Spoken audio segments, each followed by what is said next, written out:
नमस्कार, प्रखर राजपूत को देख रहे हैं आप और इजराइल, फिलिस्तीन, लेबनान समेत पूरी दुनिया की खबरों के साथ एक बार फिर से आपके सामने हाजिर हुआ हूं। इस वीडियो में हम आपको बताएंगे कि कैसे अमेरिका के कोलोराडो शहर में एक बहुत बड़ी घटना को अंजाम दिया गया और साथ ही गजा के अंदर आज कैसे एक बिल्डिंग को निशाना बना के न जाने कितने मासूमों की जान ले ली गई। वहीं सीज फायर को लेकर क्या नई अपडेट निकल के सामने आई है, इसके बारे में भी आपको बताऊंगा। और साथ ही रशिया ने यूक्रेन और तमाम अलग अलग देशों के ऊपर 220 से ज़्यादा न्यूक्लियर वेपन को क्यों लॉन्च करने की तैयारी में जुट गया है और क्यों ये ऐलान किया, इसके बारे में भी आपको वीडियो के लास्ट तक जरूर पता चलेगा। इस वजह से अगर आप चैनल पर नए हैं तो वीडियो को लास्ट तक जरूर देखिएगा, क्योंकि हम ऐसी खबरों को आप तक पहुंचाते हैं जो खबरें आपको मेन स्ट्रीम मीडिया में जल्दी देखने को नहीं मिलती। तो बिना किसी देरी के बढ़ते हैं पहली खबर की तरफ। और सबसे पहली खबर मैं आपको अमेरिका की बताऊंगा। दरअसल अमेरिका का एक शहर लगता है, एक राज्य जिसका नाम कोलोराडो है, और इस राज्य के अंदर एक बोलेस्टर शहर है। उस शहर के अंदर कुछ लोग इजराइल के पक्ष में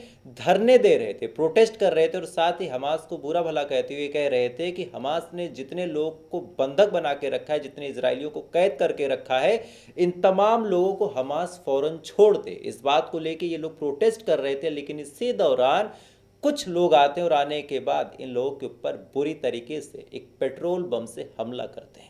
दरअसल इस हमले में अभी तक जो इनिशियल रिपोर्ट निकल के सामने आई है कि इन लोगों ने 8 से ज़्यादा लोगों को जख्मी कर दिया। और इस बात की जानकारी यूएस के ऑफिशियल मीडिया कर्मियों ने देते हुए कहा कि एक बहुत बड़ा टेररिस्ट अटैक यूएस के अंदर देखने को मिला, जहां बुलेस्टर शहर के अंदर इजराइल के लोग या फिर इजराइल के पक्ष में लोग जब प्रोटेस्ट कर रहे थे तो उनके ऊपर कॉकटेल से हमला किया गया।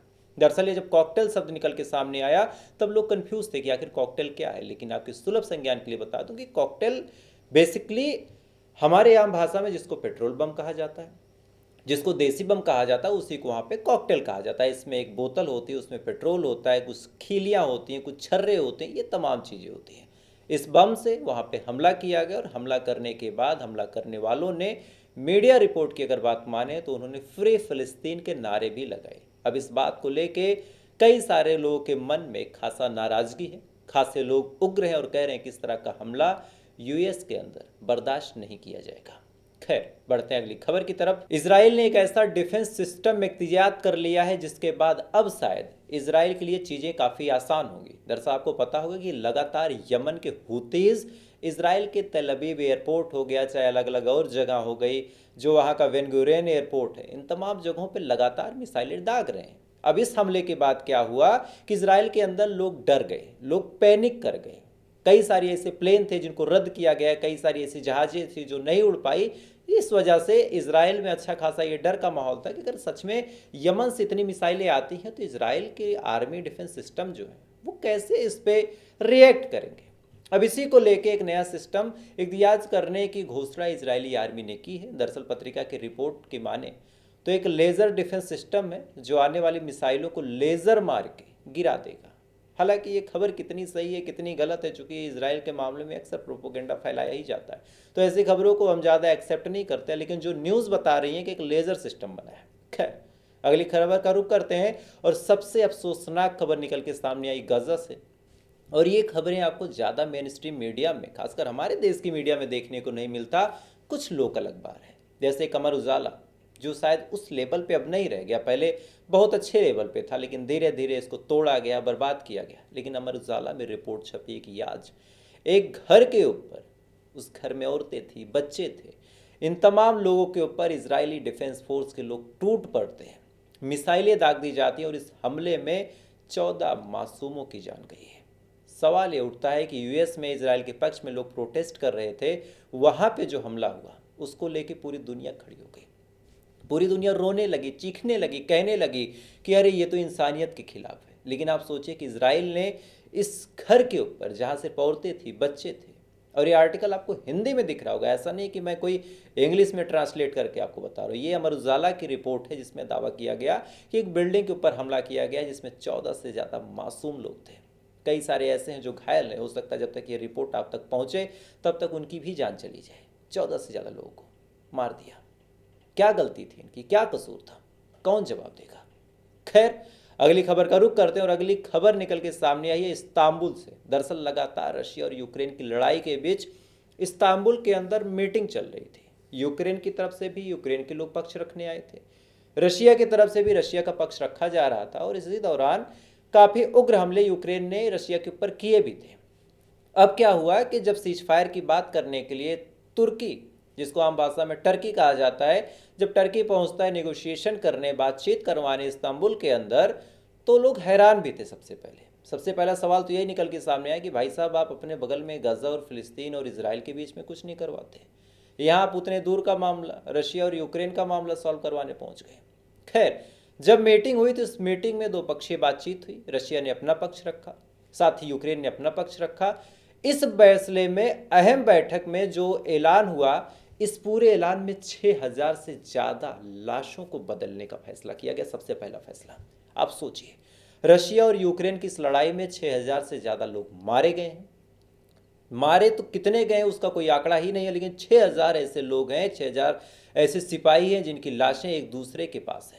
यानी रशिया का है तो उसकी लाश यूक्रेन के अंदर पड़ी है, यूक्रेन का सिपाही है तो उसकी लाश रशिया के अंदर पड़ी है। और अब इन लाशों को बदलने के लिए, एक्सचेंज करने के लिए जो बात हुई, उसमें डिसाइड किया गया है कि 3-4 दिन सीज फायर करके हम एक दूसरे के सैनिकों की लाशों को बदल लेते हैं। जब नंबर्स की बात की गई तो पता चला कि 6000 से ज़्यादा लाशें ऐसी हैं जो सिपाहियों की हैं और उन्हें आखिरी मिट्टी तक नसीब नहीं हुई।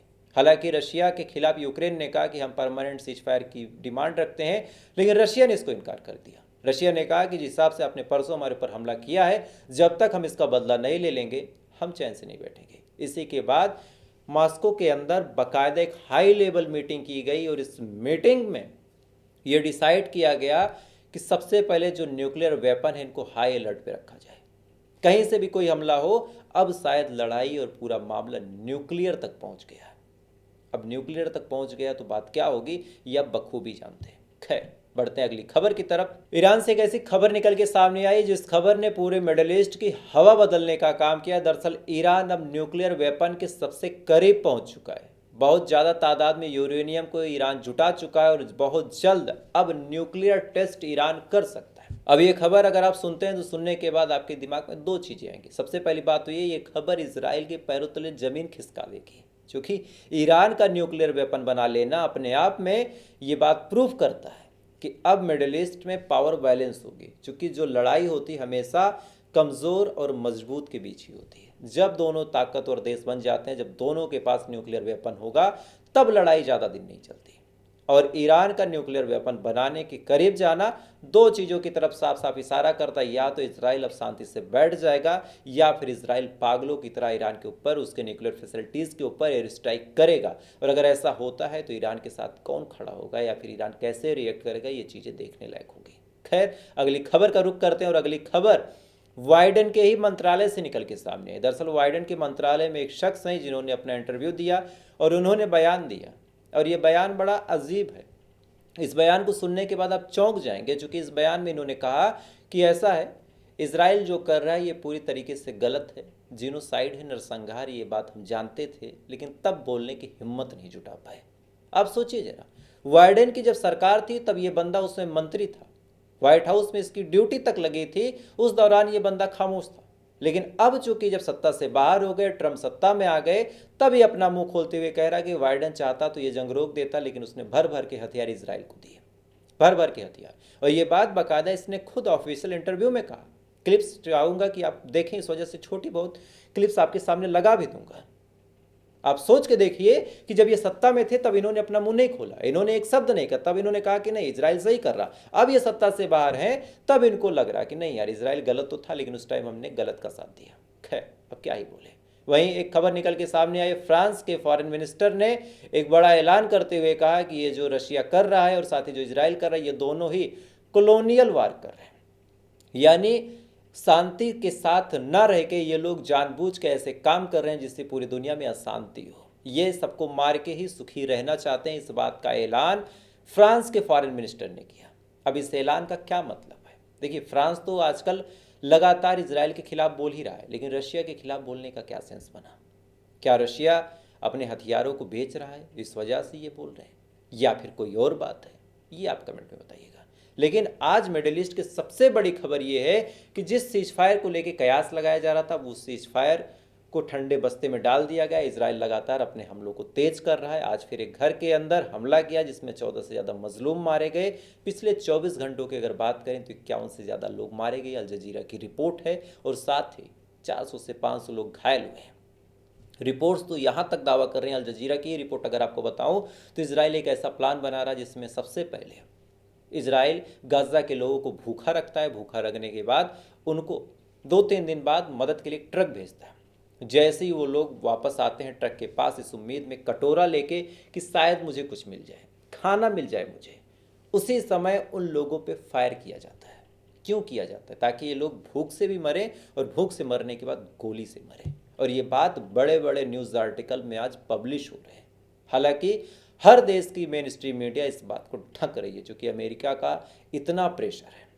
खैर, तो आज की ये बड़ी खबरें थी। रशिया और यूक्रेन के सीजफायर में क्या कुछ हुआ इसके बारे में भी मैंने आपको बताया, और साथ ही गजा के क्या हालात थे इसके बारे में बताया।